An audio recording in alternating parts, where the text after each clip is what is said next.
the rain began again. It refused to stop, and this began to discharge into the houses because the drainages were overpowered. Within a short period of time, houses became flooded and people began to evacuate gradually as water found its way into the houses of people.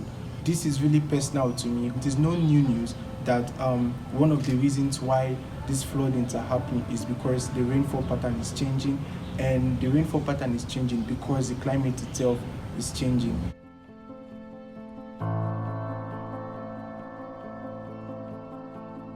Climate change has heavily impacted agriculture production. We are seeing increased heat waves, and these are leading to reduced productivity time.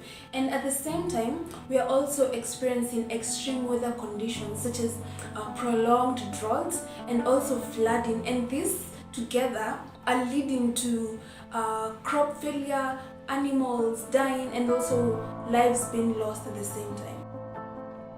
Rwanda is one of the countries that has been experiencing the massive impact of climate change. In 2022, landslide has been a major issue.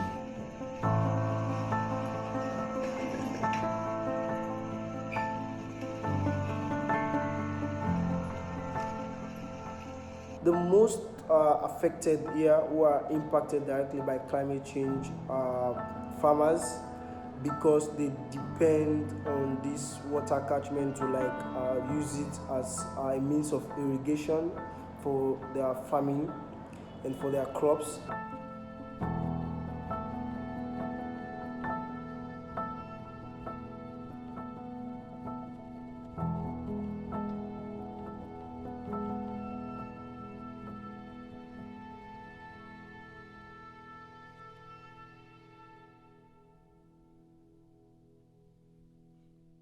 South residents have contributed minimally to the climate change, because the GHG emission is less than 4%.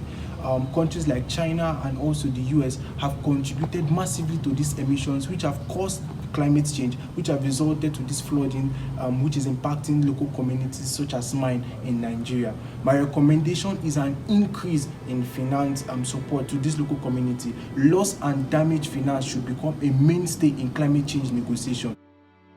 The recommendation towards addressing this is to see how we mobilize with farmers, like we plant more trees. So the richer the ecosystem, the more the environment is protected for the generation yet to come. Mitigating climate change cannot be done by the government alone. And of course, it cannot be done by civil societies alone. And of course, it cannot be done by the communities alone. It requires a concerted effort amongst all people to ensure that we mitigate climate change. Addressing climate change are the community members who themselves have experienced the effects of this climate change.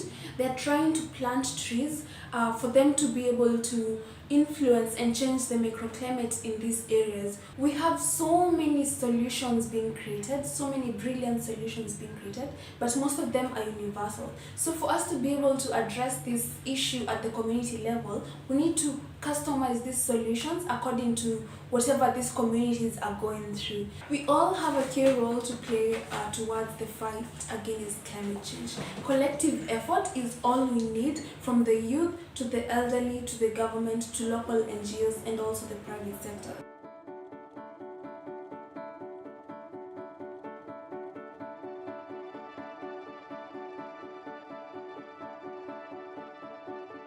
I am recommending that the Global North intervenes significantly to ensure that they provide financial assistance, because one of the issues highlighted by the Rwanda NDC is insufficient finance for climate actions. We can't create scalable, tangible solutions without funds. So let's advocate for increased climate funding, because these businesses cannot thrive in a dead planet. Let's deal with climate change before it deals with us.